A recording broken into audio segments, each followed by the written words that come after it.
Europe దేశాల్లో ఇప్పుడు క్రమంగా విభేదాలు స్టార్ట్ అయినాయి.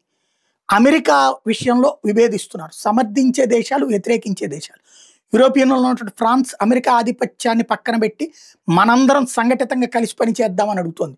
కెనడా కూడా అంతే. అమెరికా వలన వివక్షకు గురయ్యి, నిర్లక్ష్యానికి గురయ్యాం కాబట్టి మనందరం ఒకటిగా కలిసి ఉందాం అంటోంది. బ్రిటన్ అంతే. ట్రంప్ వచ్చాక అతని ఆధిపత్యాన్ని అంగీకరించలేకపోతుంది. ఇంకొక వైపున హంగరీ తిరస్కరిస్తున్నటువంటి పరిస్థితి.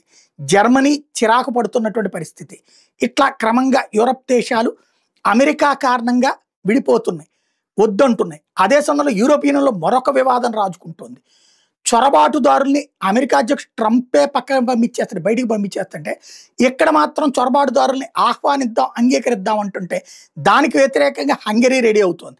హంగరీ నిలదీస్తోంది. యూరోపియన్కు ఉన్నటువంటి సారూప్యము, స్వభావాన్ని నాశనం చేస్తున్నారు.